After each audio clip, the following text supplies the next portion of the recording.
Alright, it's about that time. Let's get started. Hello and welcome. This is Exploring Gensokyo, a Touhou lore panel. I am a co-host, Pooterin. Joining me are my two lovely co-panelists, NilYdna and Pooterin. Before we get started, this is going to be a very dense panel, lots of stuff we're going to cover, so please save all questions for the end of the panel. Yeah, and if we go over time, or if we do not have time to address them here, we are more than willing to go meet you guys outside and keep talking. So, all right, perfect. So to start, we'll just give a quick explanation about what we mean by lore. We generally mean all of the underlying details of the franchise that you don't really see in the main releases, but they tie all the releases together and create one continuous overarching story. So we'll go into our itinerary. First, we're going to explain the franchise that we love and care about so much. What is Touhou? Next, we'll do an overview of the releases over its timeline. Next, we'll do a bit of a book club mini review of the different works in the series. Next, we'll go into an overview of the settings. What is Gensokyo? Then an overview of the species, beings, and other various things that exist within Gensokyo, the factions and key locations that sort of bind them together, and lastly, some of the major incidents and plot lines that drive the series. So, what is Touhou? What a great question. So, Touhou is essentially a Japanese bullet hell series, sort of an indie franchise. So if you think of video games like Ikaruga, Donpachi, Undertale, sort of a modern example, it's basically games where it's like you have a bunch of enemies on the top and they're firing a bunch of bullets, lasers, lights at a player towards the bottom. That's sort of a hallmark of Danmaku. Now, what makes Touhou unique by its own right is for a variety of reasons. One of which is that it has a very long history, something like, 25 years up to this point, which is pretty long. And over those 25 years, you have lots of games, lots of characters with outstanding different designs and interesting and unique backstories. Soundtracks which, say for us beginning of the panel, for soundtracks that are really good and cover each and every one, with a lore to unite them all. Now, in terms of stakes, pretty low. No one explodes, which is a good thing. If conflicts arise, they do start for pretty silly reasons, and factions tend to be balanced such that no one really takes over the world. Now, one other reason why we love Touhou is that the community and fan scene is fantastic. You have a wide variety of talented people. You have printworks, fan games, music, even whole conventions dedicated to this sort of stuff. That's Mr. Izakaya is so good. Please play that game, it's fantastic. Now, in terms of the authors, we have here Zun. He is the programmer, writer, artist, the whole 9 meters. It's all thanks to this man. He collaborates with Team Twilight Frontier every so often, but we're really going to talk about the talented manga artists here. Thanks to the talent that they bring to the table, there are a wide variety of printworks with talented art that really elevates Touhou to a higher caliber. Now, in terms of sources for this panel, we have canon and fanon. Canon is anything you would see actually on the directly from an official release. Fanon is interpretations of canon materials, but they aren't actually part of the official release materials. And we will be not be going into fanon in this panel. That's correct. So here's a brief overview of sort of the official works that was released up to this point. We're going to go into that in a bit more detail with the releases timeline. All right. So to begin with, PC98 is PC98 is something we're not really going to cover here. It is only semi-canon, so we're just going to start straight up in the Windows era. Zune intended basically a fresh start from these games anyway. Basically, once the game started coming to Windows in I think 2002, it started with EOSD, and he created a couple of games all in series, and they slowly became more and more popular in the Dojin community. And the interesting thing about kind of these early games is they have a huge cast of characters you can see compared to what later games will have, and that's because Zune really went out of his way to create all these different characters, all these different factions, to really flesh out the world super early on, so we can go and develop the print works, develop other games to go and use that cast of characters in really cool ways. So moving on to, I keep getting it wrong. So after the first couple of games, the games start getting really popular, and it enters basically the mainstream otaku culture consciousness, right? And the big one being Mountain of Faith was pretty much the peak of popularity for the franchise. I personally hate the Bombs as Power games. I despise that mechanic. However, that is when it was most culturally relevant, and that's when you got all these different people getting into the series. And as you kind of get past those couple of games, you enter a period where Touhou 13 comes out, 13.5 Hopeless Masquerade comes out. People didn't really care for those games. Hopeless Masquerade is kind of a buggy mess. So the games kind of fall out a bit more public consciousness. Other things start coming up. But what that means is the core fan base really starts taking a hold. And also at this point, we have so much like content to go through that this is where we get the best print works of the series with like Forbidden Scrollery and Wild and Horn Hermit. Just click. Yeah. So then after kind of that little dark age, Touhou sees a new renaissance once the games start coming to Steam. All these new people start getting into the franchise, and a lot of these Steam era games kind of constantly reference each other in like the cards and Unconnected Marketeers. The Animal Mafia becomes super relevant in all the games after it's introduced. And again, we do have 2 currently ongoing manga series. And speaking of manga series, I'm going to go do a quick review of all of the print works and where are good places to start with those, starting off with manga. So Three Fairies manga is where I started when I went and wanted to get into this stuff. And it's not the greatest starting point in the sense that it's kind of boring to start with. Eastern and Little Nature Deity it's a little bit rough. It's Zun's first like working with a manga artist, and there's definitely a few kinks that get worked out over these different series. And while it's short, in my opinion, the art is a little bit hard to read, if that makes sense. Like it's a little bit messy. Whereas again, over the course of the series, it gets better and better.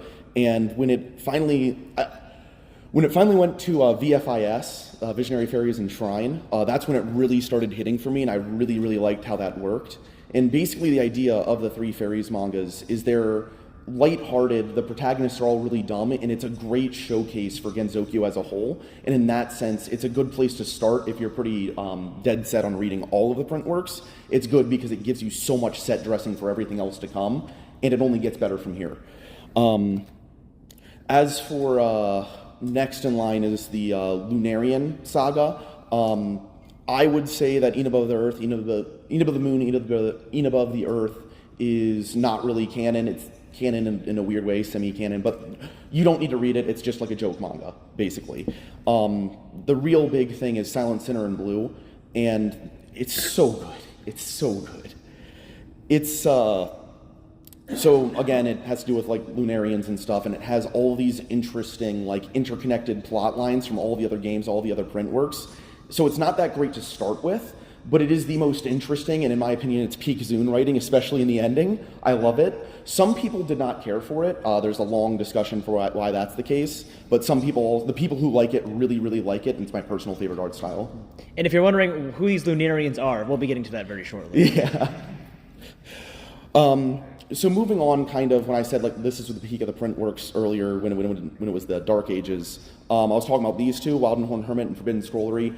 These are where the mangas start getting very long. This is like before they were like 3 volumes each. Now we're at like 7 to 10. And these are much more like lore focused. Whereas before you kind of got that set dressing, with these you get more explanations of things. And if you're really into that, these are great places to start. Wild and Horn Hermit has a really, really cool ending sequence. And it's really difficult to describe both of these genres, but both come highly recommended. Both are highly rated by fans, and you can't go wrong with either of them. As for ongoing manga series, basically, I haven't really been reading them in the panel. Both of them are controversial for their own reasons. A lot of people don't really care that much for Cheating Detective Satori, and there are also a lot of complaints for the translation of Lotus Eaters. For example, they translate yokai as ghouls in the official English translation, which, if you know, you're about to see when we get into species why that might be a strange choice. A little bit. A strange choice. So moving on to the novels, there aren't that many novels, but the big one is Cola. Now, I am going to recommend Cola as the starting point. I know you're all into Touhou because all of the cute girls and the cute dresses and everything, but Renosuke's a cool guy, trust me. He's pretty great. And these, Cola basically is a compilation of short stories. Each chapter is basically a self-contained story about some kind of hijinks he gets up to. and he's basically a guy who like can identify items basically, but can't identify their usage. Just like he has the innate power to know its name, and because of that, you get a lot of. It's very funny, and the best part is it really showcases Zun's writing. So it's a really good place to start because you understand what he's going for. Basically, how Zun writes is you get details, and at the very, very end, you get a punchline that you were trying to see coming the whole time. And Cola kind of prepares you for that. For what is Zun doing here? He's giving me all these little details. It's almost like a puzzle of how's he going to trick you at the end. And Cola's really, really fun for that, especially the Sakuya chapter. The Sakuya chapter is so good. And then the other big one, and this is probably my favorite print work overall, it is a continuation or a reinterpretation of the story of Silent Sinner in Blue. It tells the story from different characters' perspectives. And what's so interesting about this is it's the only real dark official Touhou print work. And that's because it really goes into a lot of the characters' opinions on life and death and what kind of role that plays in their lives. And especially the most interesting one is Moko. Moko's like introspection is so interesting. It's really cool, really well written, and really a bit of a tearjerker. As for the reference books, there's a lot to say about all of them, but just in the interest of time, I'm just going to go into Grimoire of Usumi. That's my personal favorite and the one I would recommend the most getting into at first. It actually has like events in it. It has a manga portion of it that actually is an event that happened in Gensokyo. Basically, Sumi Reiko, a person from the outside world, saw these firework festivals, came to Gensokyo, saw everyone shooting at each other, and like, this is a lot like fireworks. We should have everyone shoot into the sky. It'd be really fun. So she convinces Reimu to go host an event so she could get money, and then Sumi Reiko can watch the fireworks, and yada yada yada. And they start having all these spell card showcases. But what's interesting is because some of them use like fire and stuff, things start getting set on fire, people in the crowd start getting hit, and like there's reviews over all the fireworks, and at a certain point you start getting zeros, dude, my house is on fire, And what they do is they then, after someone's house catches on fire, they have Nidori go and showcase her spell card, which is water, to put it out, and then like you have like Reimu saying like, oh thank God the water's out, this is a 10 out of 10, and then other people saying like, it's kind of mid, And it's very interesting, the back and forth, and it's actually like a really, really fun read, especially reading all of the comments and all of the cool stuff. Now as for, again, kind of recapping where to start, Curiosity of the Lotus Asia is my personal recommendation. It's a little bit hard to go and find a good English version that has both the pictures and the text like inlaid with each other. They do exist, it's just you need to search a little bit.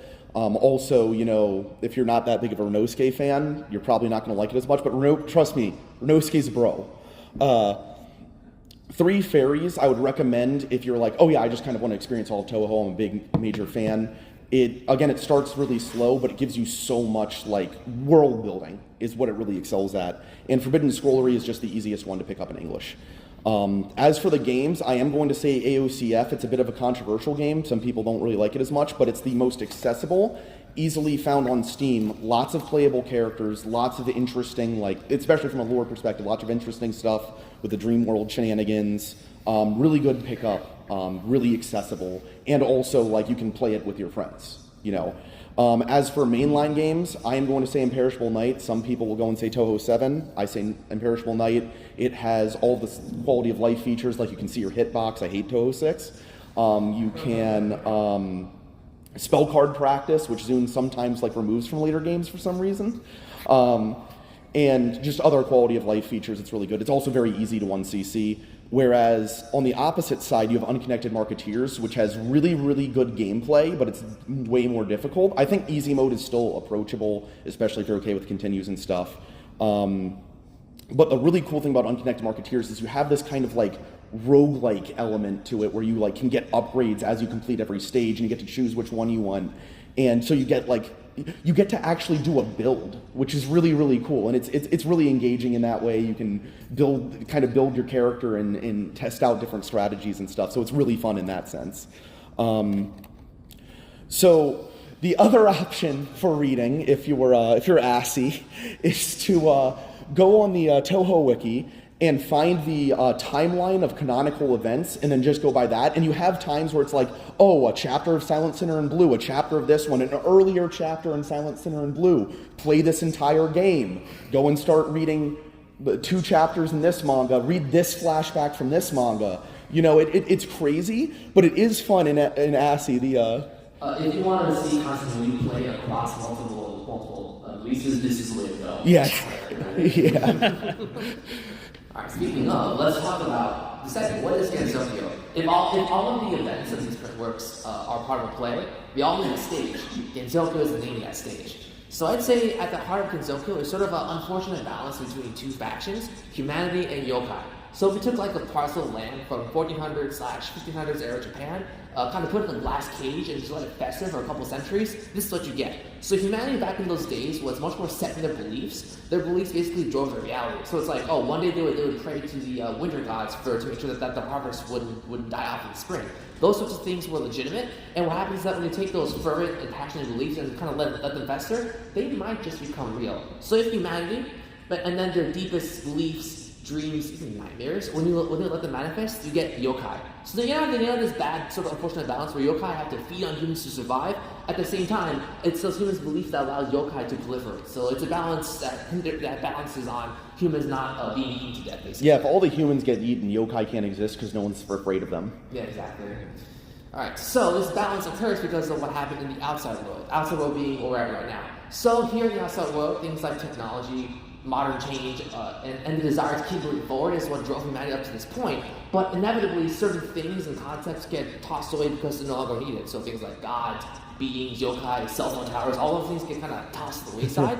So what happened was that a bunch of yokai here in Gensokyo realized, hey, that's a problem. If people stop believing in yokai, we will stop existing, basically. So they created this thing called the Hakurei barrier to kind of keep that belief in one place. So nowadays, if you have like a god, for example, that would have gotten forgotten because the last believer scrolled the TikToks up for some reason, they'll instead go to the other world, and you'll end up in this other land instead with a bunch of believers who are still fervent in this notion of faith, and those gods will still continue to exist. Now, this process of gods moving from one area to the other changes the landscape of Gensokyo in a lot of different ways. So physically speaking, it looks wooded in area. It looks wooded, but there's much more than what you would see. For example, here we have the Hakugo Manor on the left. It looks like they just crossed the river. It's actually a lot more complicated than that, and we'll get to that in just a bit. Another great example here is the Divine Spirit Mausoleum, where it looks like a pocket, but it's like a crater. Again, it's also a lot more complicated than that. We'll get to that in just a bit. Yeah, it's really hard to map Gensokyo geography in a Euclidean sense because there's all these pocket dimensions and stuff.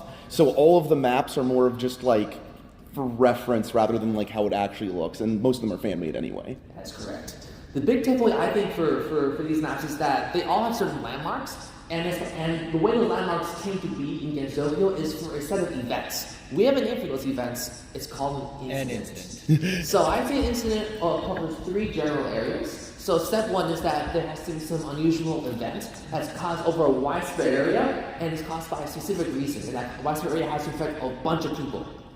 So for example, if it rains on someone's house, that's not an incident, that's just someone having a bad day. Now step 2 is that a certain group of talented people get fed up by that ruckus and they go out to kind of see who was the cause of that ruckus and try to beat them up in a diplomatic fight. And then step 3, what usually happens is that the perpetrator gets they get defeated, and then they settle down.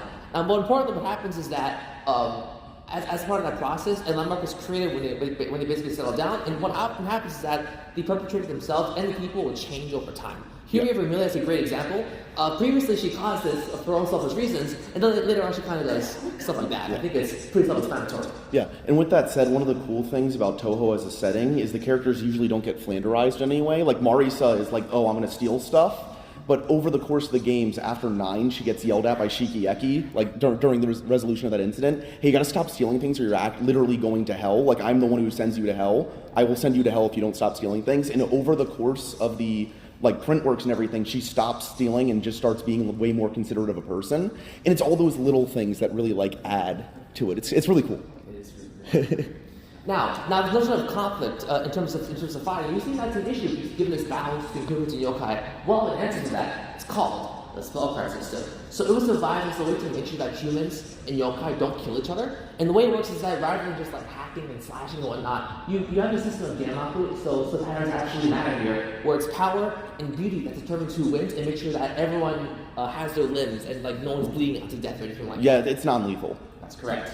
Now furthermore, these spell cards tend to be reflective of both the user and certain abilities that they have. And here in Gensokyo, we have abilities of all sorts. We have two great examples here, of Flandre and Suika, with Flandre being able to squish stuff basically and just make things explode, and Suika being able to change the density stuff. Basically, you can like make a chair really, really big or like really, really small. Yeah. And we see this reflected in both spell cards, personality, manga, all sorts of ways. Yeah, and it's really cool because these abilities show up like early in the series and then get used for actual things, like Flan saving the world by destroying a meteor with her ability. Or like, and the other cool thing is a lot of the abilities are super creative. Like Suika's manipulation of density means she can basically clone herself. She increases the density of Suikas in that area. And I like that kind of stuff again is like, it's really fun. It's really fun. It's really fascinating as you go further into detail. Yeah. Now for our next section, we're going to go over a bunch of species that are in Gensokyo. Let's talk about some species now, shall we? Yes, thank you, AC14 and Pooterin. I'll be covering the species overview of the denizens of Gensokyo. Now, as we've been talking about yokai, let me just go over a little bit what a yokai actually is. They're pretty much the most common person, or not really person, but thing that lives in Gensokyo. They're a class of supernatural entities and spirits in Japanese folklore. Now, popped around in medieval Japan, even earlier in the Heian era, really. But yeah, most characters in Touhou are based off of some sort of yokai. I mean, here are 6 of many, hundreds of characters that are just yokai, basically. Yeah. However, the definition of a yokai in Touhou can be blurred at times, as there are yokai, and then there's like, yokai? Yokai, the classic yokai, like the ones I just showed before, are different from these guys. These are not technically yokai. However, during times of crisis, like during an incident, they're kind of treated as such. For example, Reimu sometimes says like, oh, I got yokai extermination tools. I can't deal with these ghosts and phantoms. Yeah. Yet then during an incident, she'll beat up literally everyone. Yeah. Like gods, ghosts, fairies, anyone who's in her way. Basically, the idea is there's yokai as like kind of a class of like being, like a specific like race called yokai, and then there's the other yokai, which is a general term for any non-human intelligent being in Gensokyo. Yes. So the characters use them kind of interchangeably, so it can kind of be confusing which one they mean, because again, as you said, sometimes Reimu's like, oh yeah, I'm going to exterminate all yokai, she goes and kills a ghost. Other times she's like, oh, I can't kill that with my yokai extermination tools because it's a ghost, which isn't a yokai. And again, it's not like a translation error or anything, it's more of like, they are 2 words that are the same word, but mean different things depending on the context. Yes. Now, to get into some of those yokai. The animal and beast yokai are probably some of the most common characters in Touhou. They are essentially just any kind of animal that's gained enough power over time to gain like a physical human form. Now, that animal can be basically anything. There's rabbit yokai, nakomata yokai, which are cats, kitsune yokai, tanuki yokai, mouse yokai, tiger yokai. It's basically any animal. In addition, there's a lot of animal yokai in the so-called animal realm, which is like a subsection of hell. That's pretty complicated, but for now, just keep in mind there's a lot of animal mafia families in hell, apparently. Yeah, we'll get into that later. Now, some notable beast yokai are the tanukis and kitsunes. They're special in that they can kind of change their form to kind of look like other people. Because of that, you got a lot of tanukis and kitsunes kind of blending in with the humans in Gensokyo, which is kind of a problem if you think about it. Like, are there any tanukis and kitsunes in the crowd right now? No? No. Now, as for tanukis transforming into Marissa, though, you can kind of tell.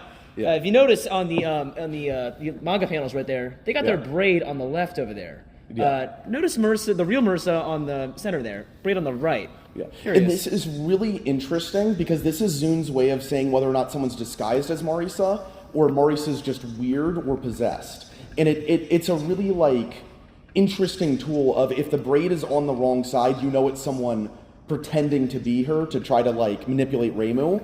Whereas if her braid's on the right side and she's doing something crazy, it means that she's either possessed or just crazy. She's pretty crazy. She's crazy. She's pretty crazy. Yeah. Anyway, in addition to that, there's the rabbits. Interestingly enough, the only actual rabbit yokai is Tei Inaba. All the other rabbits like Raisin, Seiran, Ringo, they're not actually considered yokai. They are moon rabbits, meaning they're closer to the Lunarians, as they're like more pure and stuff. Now, Lunarians, we'll be getting to that in a bit. They're a very interesting faction, but they're not actually part of Gensokyo. Now, the fairies. These are probably the most common type of yokai and they're generally considered one of the weakest. They are like dime a dozen. You can find them on the side of the road. They tend to like pranking people, but because they're so weak, you can kind of just beat them up as a human. Yeah, so you'd think like, okay, these are these magical creatures. They're technically invulnerable as long as their like home place stays intact. They're born from nature, so as long as fairies in their birthplace, like whatever nature they come from, is alive, they can't like truly be destroyed. They'll keep coming back. Yeah, and so you might think, oh, you know, they're technically invulnerable beings. They have all these magical powers. Why would they, you know? How would they be weak to humans? How would humans be stronger? We don't have magical powers. Well, the idea is they're so stupid they don't even realize their own like abilities. So if you find a fairy on the side of the road, you can just kind of punt it and it'll go run away crying and not really ever. It's not smart enough to retaliate. And there's even a point where just during I forget where, but at one point a little girl of the village, just a literal child, finds Lily White, which is like this fairy that spams all these bullets. And she just picks her up, and Lily White just screams, "Let go of me," because she can't do anything. She's just afraid of this child picking her up and being like, "Oh, look at the fairy, And because they kind of are from fairy, these guys are literally everywhere. They can be found in Hell and Makai, two of like pretty inhospitable locations, really. Yeah. But you know, they got fairies too, and fairies also just kind of are employed by a lot of different yokai as since they're so weak, they get led around a lot. So you know, the Scarlet Level Mansion, Palace of the Earth Spirits, they all employ fairies as like maids and stuff. Yeah. So now, another interesting group of yokai, the mountain yokai. So in Gensokyo's past, the Oni actually, which are another kind of people we'll get into later, they inhabited the yokai mountain, and they ruled that place. But however, they kind of lost interest in the surface world due to humans kind of becoming lame. So they eventually left for a different location. In their absence, they left their servants, basically, the Kappa and the Tengu. Now, these are very interesting groups because they both live here and they both kind of work together.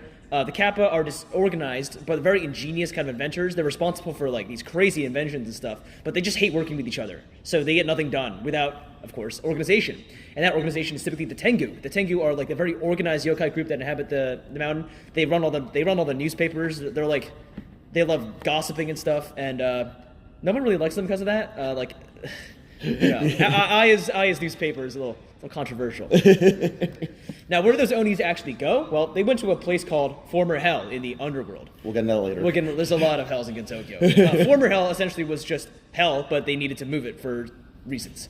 And the Oni just kind of got permission to just chill and party there. There's also, under the underworld, the hated yokai. Now, why would these yokai be hated? Well, they just have powers that no one likes. Like, Yamame over there, she literally, like, emits disease, which is harmful to both yokai and humans. So that's not really a big surprise as to why she's hated. The Satori's also live there, as they have mind reading, well, two of them at least. They have mind reading powers, so people don't really like getting their mind read, in general. I know I wouldn't. Yeah, and then vengeful spirits are just like the spirits of people who are so evil their soul could never rest. So they were like, you know, seasoned criminals, serial killers and stuff. So you just kind of don't want to like, they ruin the vibe, you know. They ruin the vibe a little bit.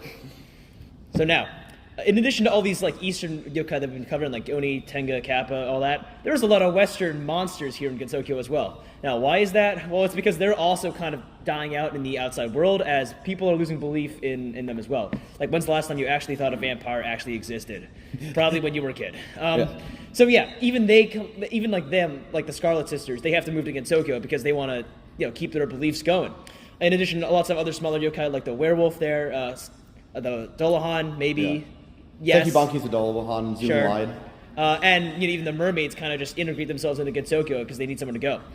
There's also like Western cryptids that even appear, like the Chupacabra over there and the Hobgoblins. Hobgoblins are so funny because they used to, and I forget the name, there were these yokai that kind of watch over people's houses and bring them good luck. And they were in the human village and everyone liked them. But then they realized, wait a second, I can get better pay and better vacation. That is actually the thing. Better pay and better vacation in the outside world. And working remote, apparently. Yeah, they can work remote in the outside world. So like, oh, we're going to leave Gensokyo and go back to the outside world because they like us there again.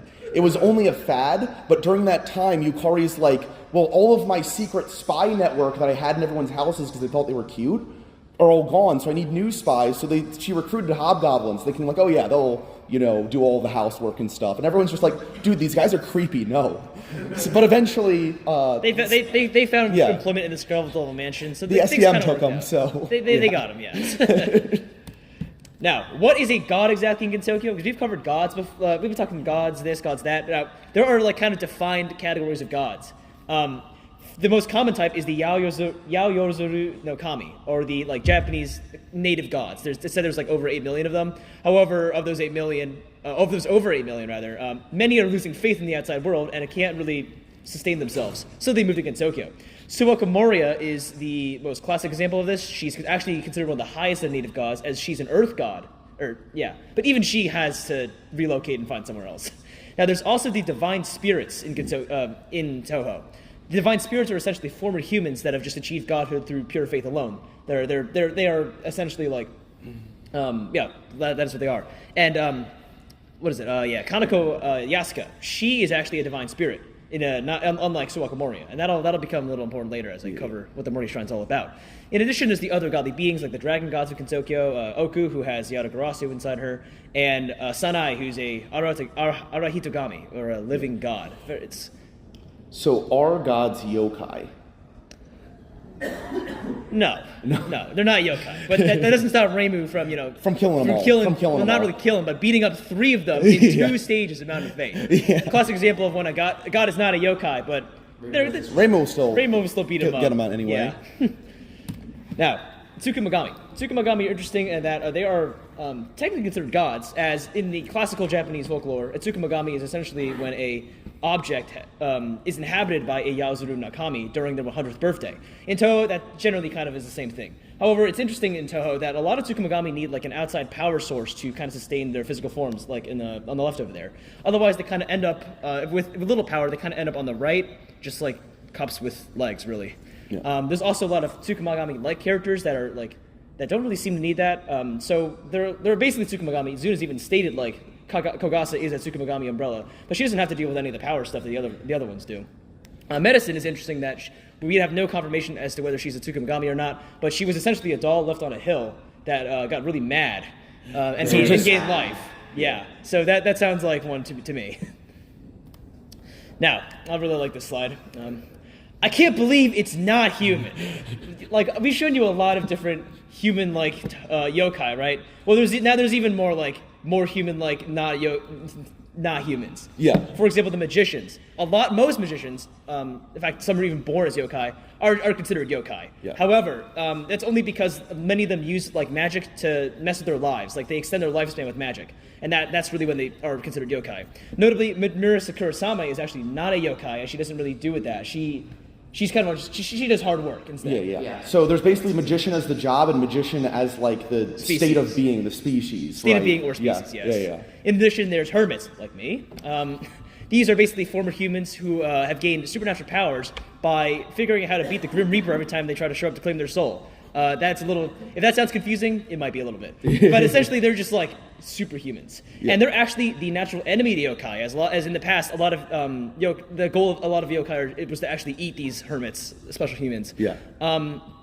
Typically, you have to follow like a path in order to become a hermit. Taoism, which I highly recommend, not biased or anything, is probably one of the most common ones. In addition, really all hermits are trying to attain this state of being called a celestial, which is like Tenchi.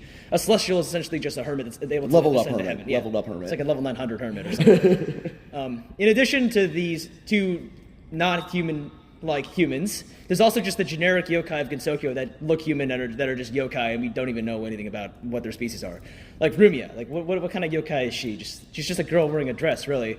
Like Mei Ling, what kind of yokai is she? She's like Chinese. I mean, am I a yokai then? And what about you, Ichiran? What kind of yokai are you? So, Byakuren like actually specifically states this. Like someone asks, Ichiran's a yokai. What kind of yokai is she? And she's like, and Byakuren responds, she's got a cloud, cloud-bearing yokai. Yeah, we're going with that. Sounds like this Byakuren doesn't know what she's talking about. Oh, she does. Not sure she about can that. beat you one. up. Now, that brings us finally to the second most common Genism in Gensokyo, the humans.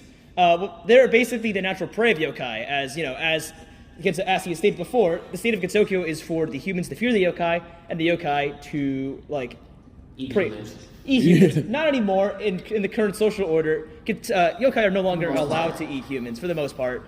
Outsiders, tough luck. Yeah. And because there's no technology in Gensokyo or a very limited amount, humans are generally pretty powerless. Nevertheless, there are many humans that end up as instant resolvers. They have special powers and keep the balance between yokai and humans. Now that brings us to the factions and major locations. So yes, and we're going to start with humans. Basically, I'm going to go really quickly through a bunch of the different major locations, a bunch of the major different factions and big players here. And starting off, again, humanity. So with humans, there's humans as like, the species as like, humans. There's also humanity as a whole, because a lot of humans serve other factions and act as servants, either willing or unwilling, or knowledgeable or unknowledgeable. They are very frequently basically like tricked into doing certain things. And because of that, humans are in a fundamentally like hostile environment, and their main goal is to survive. They have very few allies, namely really just the Taoists. And so as part of that, they're kind of in that there's a social like contract there that's part of the spell card system, where you are not allowed to eat a human of the village as a yokai. That is banned, that is verboten. However, outside worlders are fair game. If an outside worlder accidentally ends up in Gensokyo, they are on their own. Notably, they don't have access to that first in the spell system, so there is nothing. Yep. So unless they're especially powerful, being an outside worlder in Gensokyo is incredibly dangerous. And as part of humanity's kind of struggle to kind of, cement itself, get, human rights, the Enigmatic History Society was formed as kind of this like secret society that's super, super pro-human, super anti-yokai. And their claims are they want to study the origins of yokai to know better how to basically beat them, how to overcome them.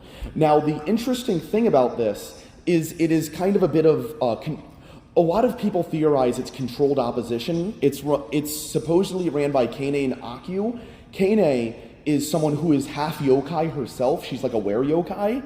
And then Akyu is in cahoots with a lot of the yokai. When she goes and writes, history of her chronicle, a lot of times she goes and asks various yokai. She also works with the Yama, and the Yama is the one who guarantees her reincarnation cycle, basically. So there's a lot of question marks there. It hasn't really been addressed for a while, but it's one of those background things that something might come of it.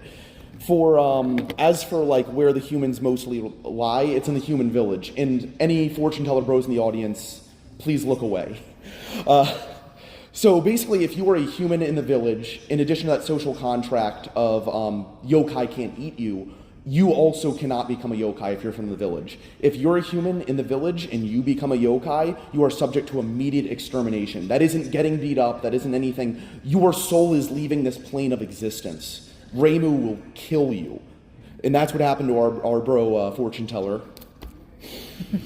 So, anyway, as for Reimu, she should be exterminating way more yokai. She doesn't, and in fact, they actually kind of overrun her house, which is the shrine for yokai extermination. So that's a little bit of a problem.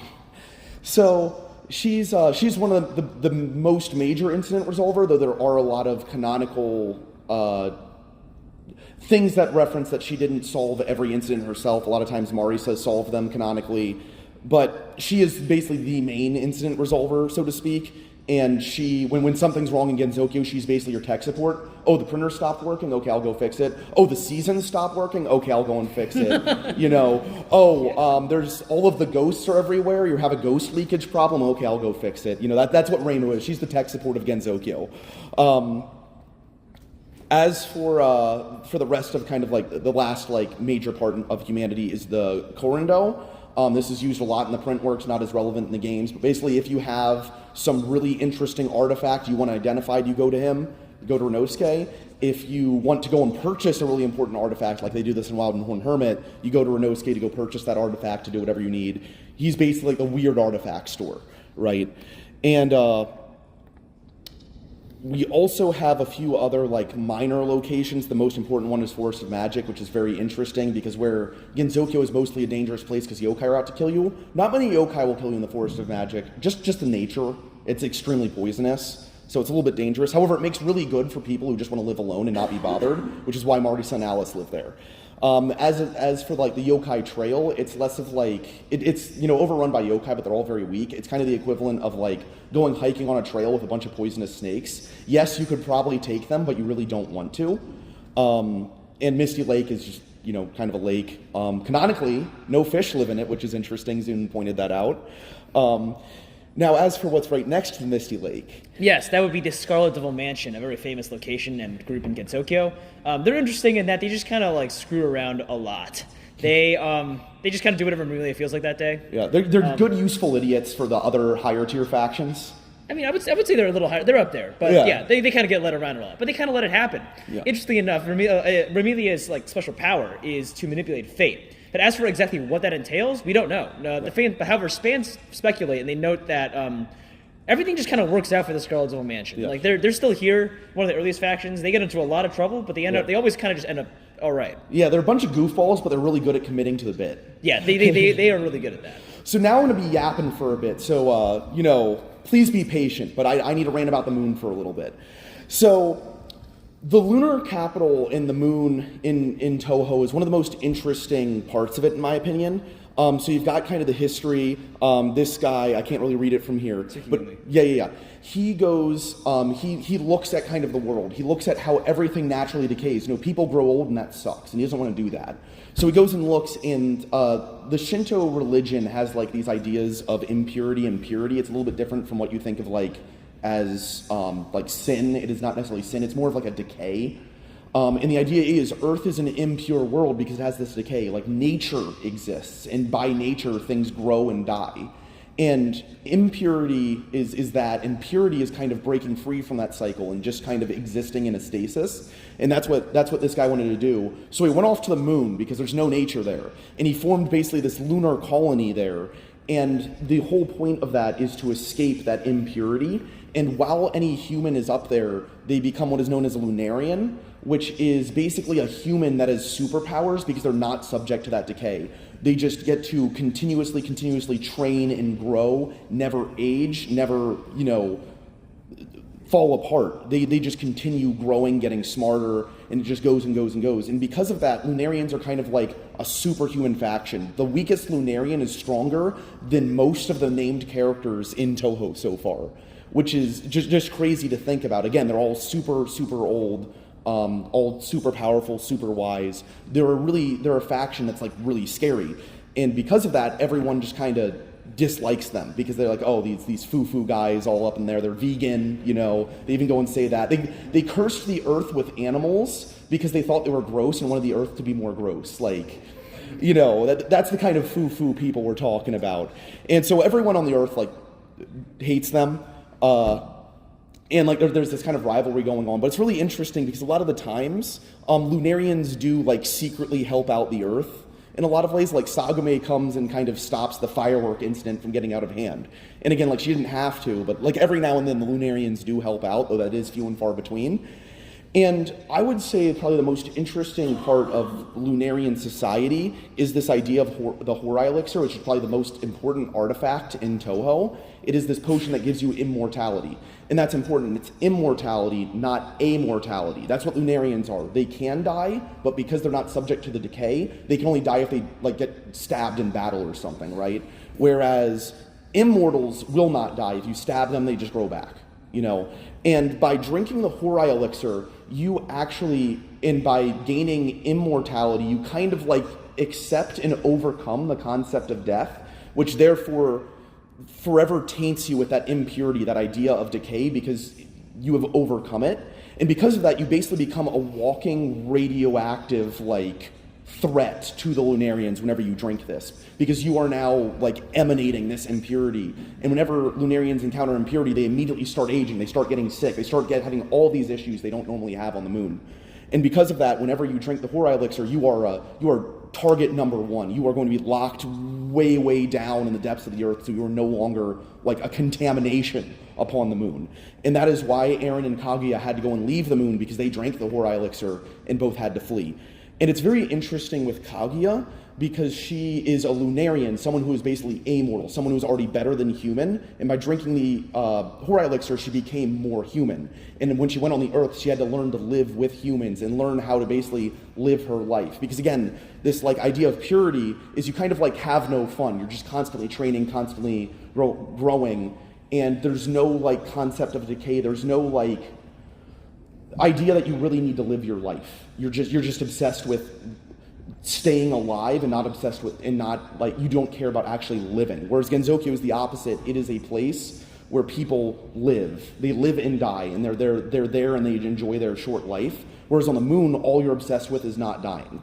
And so anything that could bring the concept of death to Lunarians terrifies the crap out of them.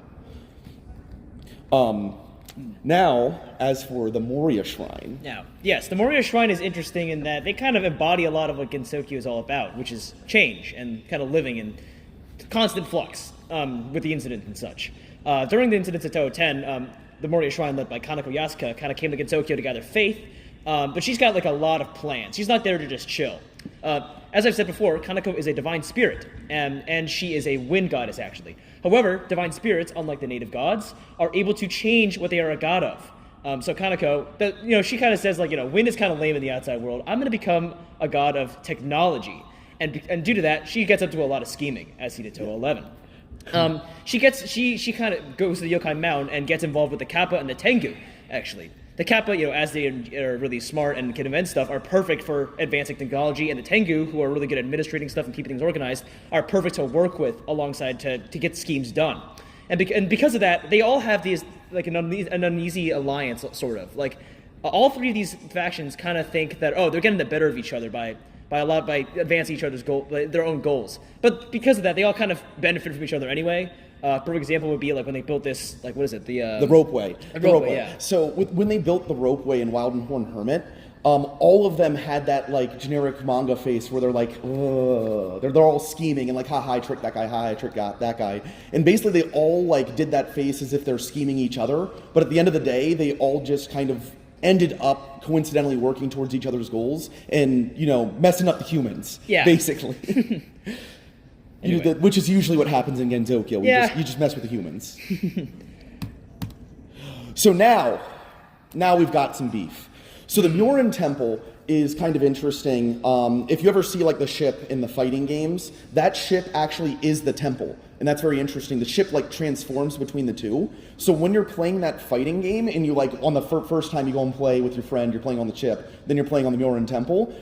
What's actually happening is the Myorin Temple keeps shape-shifting there. It keeps like launching and then re-landing, technically, which is really funny.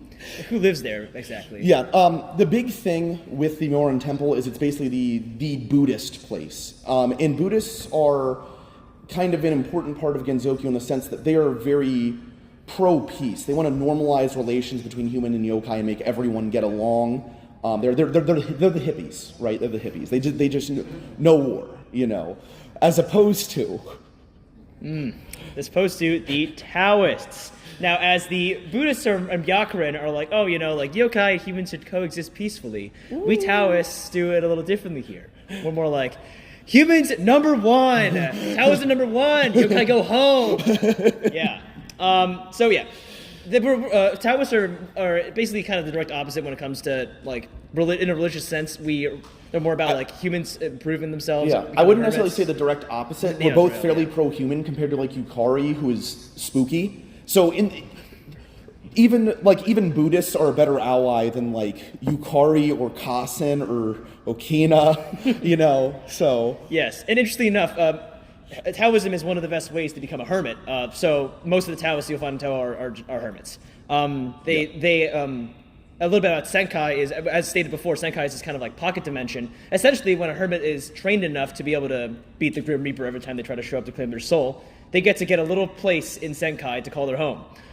For us Taoists, we live in the Divine Spirit Mausoleum over here, which used to be actually located below, physically, the Myorin Temple. So we did what was called a little bit of trolling in Touhou 12, and when we went to set down the ship to form the temple, because Byakuren reawakened and everything, we can start the temple, we set it down on top of the Divine Spirit Mausoleum where like the greatest Taoist ever lived, because we didn't want them to get out. We wanted to stand on top of them and spawn camp them, basically. Look how well that turned out for you, huh? What happened is when we set to spawn camp, we forgot they got spawn invulnerability, so we got one-tapped on spawn. Basically, by settling down there, we infilled it with so much spiritual power that it immediately reawakened Miko. Which was, again, we did a little bit of trolling. Really great job there, guys. Didn't work out too well for us. Really great job there. Anyway, Moving on. So, all of these locations are not as important. Shining Needle Castles, just again, they're kind of a bunch of goofballs. Dream World is very important, especially in AOCF, but again, we don't have that much time to get into it. But the most important of these is the outside world, because one, because Sumireko is really cute, but two, because a lot of characters from Gensokyo are originally from the outside world, and a lot of the drama involves the barrier, basically, in the outside world versus Gensokyo, and keeping everything that needs to stay in, and keeping everything that needs to stay in out, or stay out. Now, as for the people who kind of control that boundary and created Gensokyo, the sages, Yukari is probably the most popular, the most well known. But all of the sages basically are the ones who created Gensokyo, and all of them have some kind of space manipulation ability. Yukari has the gaps and can do the borders. Okina has the backdoors, and Kasen does have access to Senkai, which is that pocket dimension. All of them have their own underlings, and basically all of them just kind of go and mess with humans to try to get them to do their bidding. So now, the thing I was most wondering when I was researching this panel is which hell is hell, and it's none of these on the slide. Basically, there's so many places that involve the afterlife, and I always was curious, which one actually does something. And the netherworld is basically like purgatory. Basically, it's time out. Once you die, you go there. Your soul just kind of serves a penance until you can achieve nirvana. The Higan is more of a courtroom. It's where your soul goes to go get judged. The Yama goes and decides, do you go to hell? Do you go to the netherworld? Heaven's full, you're not going there. That kind of stuff. And then you also have Muenzuka, which I also thought, maybe it has something to do with something. No, the Muenzuka is basically just a graveyard. And it's very interesting. In Touhou 9, I always thought you fought in Higan. No, you don't. You fight in Muenzuka. They're really close to each other, but that's just a fun little tidbit. As for the underworld, basically, hell used to be below ground, used to be below our feet, but they ran out of space because there's only so much space there, so they basically moved to an infinite dimension instead, and so you just had all of these remnants of old hell, and the Onis are oh yeah, that sounds pretty cool, we'll chill here. So they got permission, I think, from the Yama to go and move there. So they just kind of chilled there. Again, all the underworld beings kind of chilled there. As for Earth Spirit's Palace, I was that sounds like something. That's Justice Rory's house, basically. And you have Remains of Blazing Hell, which, as we alluded to before, Kaneko created kind of as to create nuclear power, be the god of technology. Yeah, she brought nuclear power to Gensokyo. Yeah, through the Remains of Blazing... Yes, through the Remains of Blazing Hell. And the interesting thing of that is that's fueled with human bodies. So Oren, we always see her in the music videos and stuff with the cart, that is her going and collecting all the freshly dead bodies to throw into the nuclear furnace and keep it going.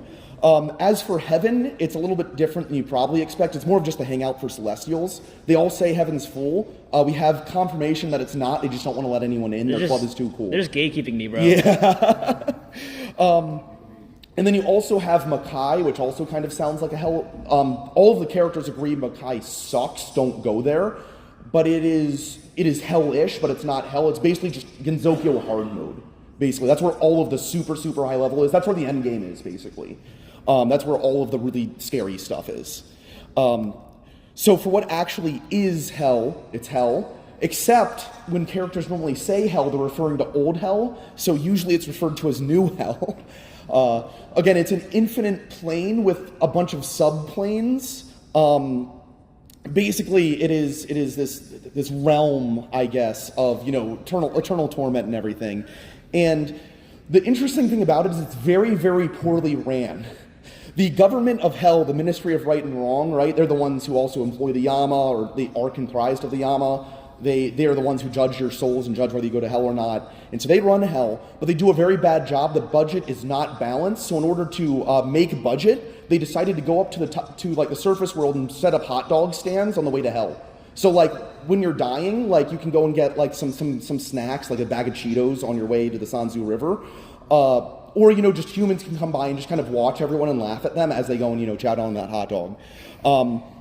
An important thing to note is Acacia is kind of the goddess of hell, but hell as itself is poorly ran and kind of disorganized. But she's probably the most powerful being, not only in hell, but probably in all of Touhou.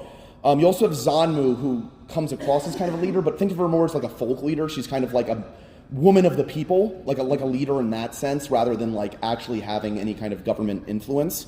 And in addition to all of that, kind of as a subsection of hell, you have the animal realm, which is kind of like just where all the animal spirits go. And that's run by basically this mafia, these 3 different mafia families. You have like Saki, who is more of like the brute strength, going to just beat up the muscle, right? You have the Kaiketsu family with Yachi, and she is more of just scheming behind the lines and just kind of more of a backstabby person. And then you have Yuma in the Goyoku Alliance, and she's more of just watching everyone else duke it out, and then just coming over to kill Steel at the very end. That's her thing. You also have the Keiki, and basically she went in and tried to like overthrow him, like she's super pro-human. But all of the animal mafias just came together to beat the crap out of her, and then went in and influenced all of the Shrine Maiden to do the same. So didn't end up too well for her. Yeah. But anyway. Alright, so to wrap it off, we'll do a quick rapid fire of the various incidents and key plot lines in the series. So the first 4 events are sort of like, they're sort of independent, but they really establish the baseline core factions that really shape the way the rest of the franchise goes. The next 4 games, just the last ones on the right, is basically what happens is that the entrance of a rival shrine, the consequences of their actions, and then the consequences of their actions. This causes 10 directly causes 11, which directly causes 12, which, as we mentioned before, could directly cause 13. Thank you, Kaneko. Very cool. So in doubt, just play the more frontline problems. That's the big takeaway here. So that's fair 14 to 15. I'd say they represent real genuine threats to Gensokyo itself. And then the last 4 games, I'd say basically just various gods messing around because they felt like it, essentially. Yeah. Closing comments. Yes. All right.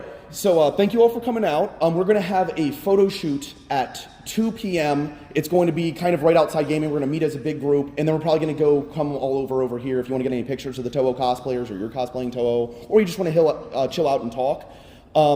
We will also probably be packing up in a bit, but we are willing to take questions as we pack up, and we are willing to take any questions outside. We can keep going, but we are kind of at the upper limit of our time here. So thank you all for coming out. I'm Pooterin. I'm Andy. And thank you all. It was an absolute pleasure. I hope you had a great con. Thank you, everyone. Quick question. Can we download this slideshow? Oh yeah, I meant to go and get you that. Can you go and make a quick, What? can you make like a link? Thank you. Thank you so much. We don't have anything like that. We don't have anything like that right now. We will get to you Here. eventually. I've always wanted to learn about Touhou, so that was like, y'all did it really good. Oh, thank you. Yeah. Yeah.